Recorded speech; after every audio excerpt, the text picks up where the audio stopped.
नमस्कार दोस्तों, महाभारत के पात्रों की श्रृंखला में आज हम बात कर रहे हैं महाभारत के प्रमुख पात्र महान धनुर्धर अर्जुन के जीवन परिचय के विषय में।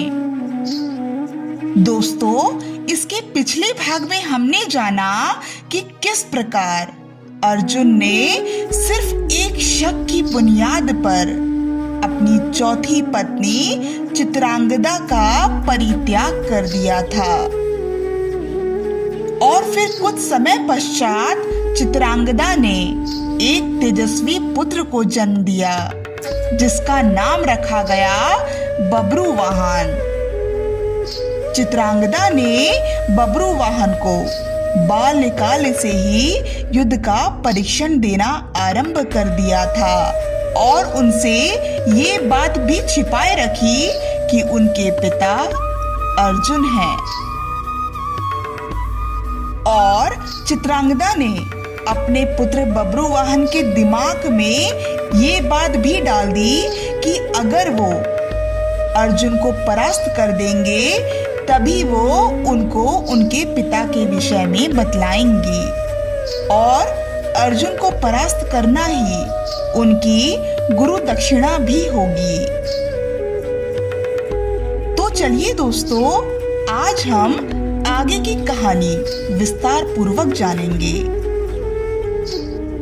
अर्जुन के इंद्रप्रस्थ जाते ही उनकी पहली पत्नी याज्ञसेनी द्रौपदी सहित उनके चारों भाई युधिष्ठिर, भीम, नकुल और सहदेव के जीवन में वो घटना घटी जिसके कारण महाभारत का युद्ध हुआ था।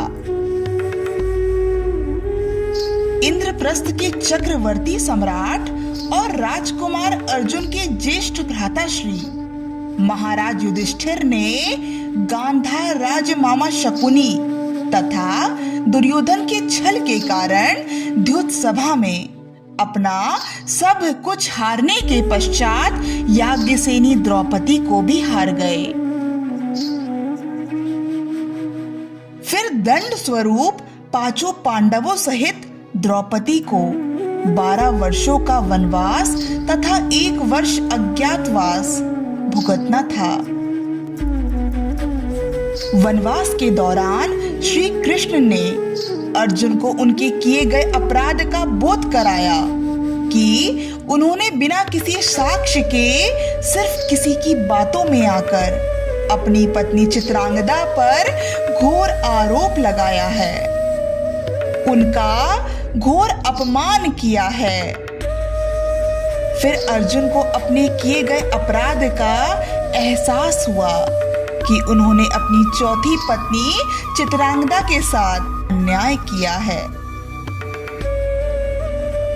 अर्जुन चित्रांगदा से क्षमा मांगने के लिए उनके पास मणिपुर आना चाहते थे, पर अभी ये असंभव था क्योंकि वो इस समय वनवास काट रहे थे। 12 वर्षों के वनवास तथा 1 वर्ष के अज्ञातवास में अर्जुन के मन में ये बात कहीं गुम सी हो गई थी। इतने वर्षों के अंतराल के दौरान अर्जुन और चित्रांगदा का पुत्र बब्रुवाहन अब युवा हो चुका था और वो हर क्षण अर्जुन को परास्त करने के विषय में सोचता रहता था, क्योंकि जब वो अर्जुन को परास्त कर अपनी माता चित्रांगदा को गुरु दक्षिणा देगा तभी उनकी माता उसको उसके पिता के विषय में बतलाएंगी। पांडवों सहित द्रौपदी के वनवास तथा अज्ञातवास के पूर्ण होने के पश्चात महाभारत का युद्ध हुआ। यह युद्ध 18 दिनों तक चला और अब महाभारत का युद्ध समाप्त हो चुका था और पांडवों में ज्येष्ठ युधिष्ठिर अब हस्तिनापुर के महाराज बन चुके थे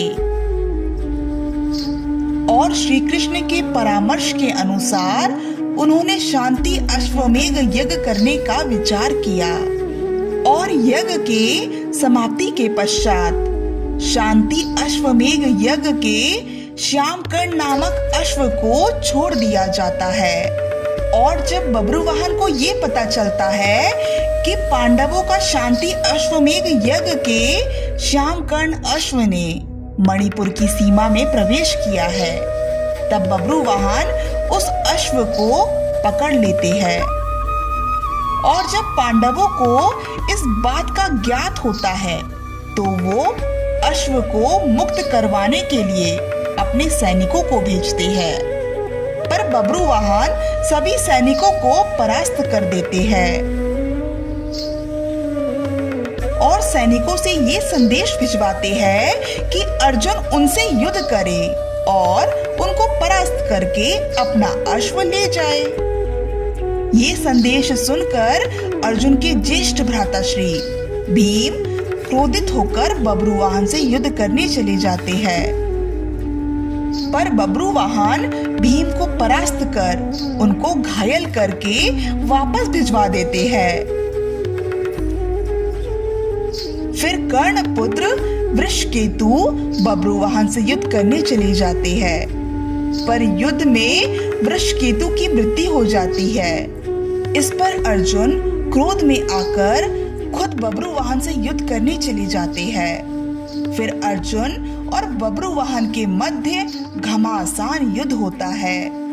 अर्जुन बब्रुवाहन को काफी हद तक हरा देते हैं। खुद को हारता देख बब्रुवाहन देवी गंगा द्वारा प्राप्त उस बाण का प्रयोग करते हैं जिसका तोड़ अर्जुन के पास भी नहीं था। फिर बब्रुवाहन उस बाण से एक ही बार में अर्जुन का वध कर देते हैं। और जब बब्रुवाहन अपनी माता चित्रांगदा को ये बताते हैं कि उन्होंने अर्जुन को परास्त कर दिया है, तब वो ये सोचकर अति प्रसन्न हो जाती है कि उनके अपमान का प्रतिशोध पूर्ण हुआ। पर जब उनको ये पता चलता है कि बब्रुवाहन ने अर्जुन की हत्या कर दी है, तब वो व्याकुल हो जाती है और रोते रोते युद्ध भूमि में चली जाती है। अर्जुन के मृत शरीर को देखकर वो विलाप करती है। बब्रुवाहन यह दृश्य देखकर आश्चर्यचकित रह जाते हैं। उनको समझ नहीं आता है कि जिस माता ने उनको बालकाल से ही अर्जुन को परास्त करने का वचन लिया था, आज वो ही माता अर्जुन के शव पर आखिर क्यों विलाप कर रही है। दोस्तों, आज के लिए बस इतना ही। इस विषय में हम लगातार चर्चा करेंगे अगली वीडियो में। तब तक के लिए धन्यवाद।